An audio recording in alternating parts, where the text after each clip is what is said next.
Yan mga kalapatids, tara ayusin natin training box natin. Let's go.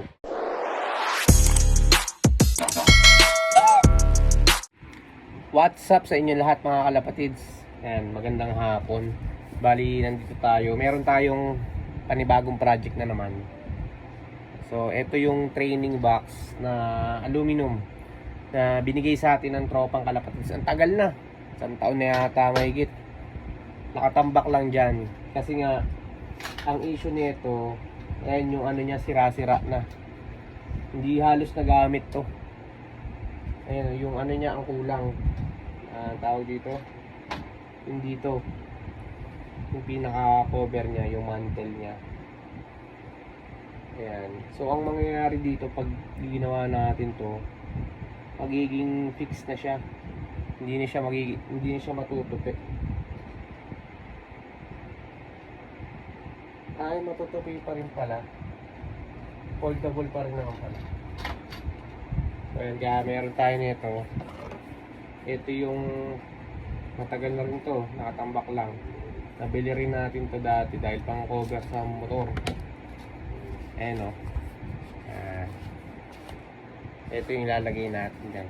So, doble na lang natin. Right. So, ayan mga kalapatid. Bali, tinanggal natin luma niyang mantle. Gagawin natin, dahil naka-rivet siya, tanggalin muna natin itong mga naka-rivet na to. Ayan. Dahil baka dyan din natin iipit itong gayahin natin yung pagkagawa sa kanya. Ayan mga kalapatid. Buti na lang rin talaga mayroon tayong gamit, no? Ayan. May rebeater tayo, may barena, tsaka may bala. So, gawin natin siya. Project training box.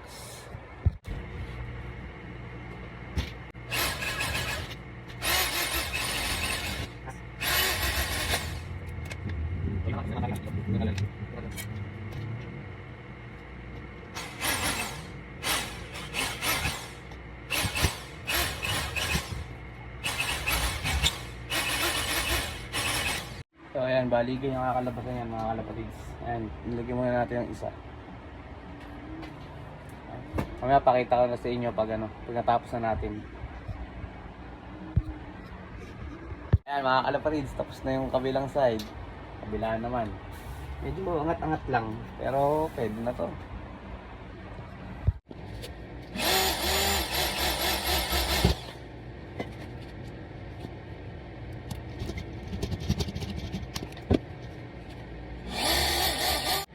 Yun, last rivet mga kalapatids. Tapos na.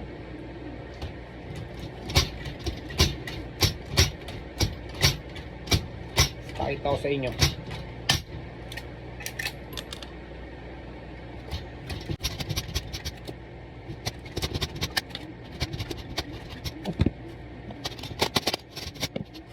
So ayan mga kalapatids. So may training box na tayo. Aluminum. Lalagyan na lang natin ng sa ilalim. Ito. Bali ito yung bali walang pinto pala to rito. Alam mo meron. Dito lang. Dito siya. Yan. Ayos. So ito na mga kalapatids yung finished product natin. Ayan. Laki pala nito. Matagal na to binigay sa atin ng tropang kalapatids, isang taon na mahigit. Ngayon lang natin na nagawin.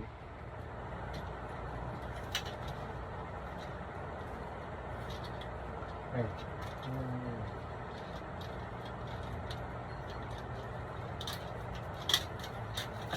Ayun, sa loob.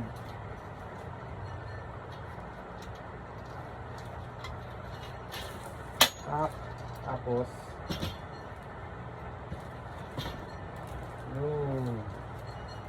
lang. Hindi pa matupit.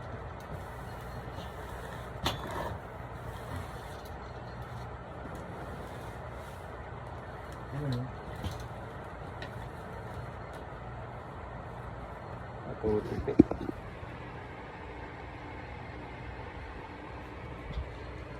So So eto na guys yung finished product natin. Ayan, natapos na natin yung training box natin. Ang laki pala nito. So soon gamitin natin yan kapag medyo marami na tayong ilo-load. Alright.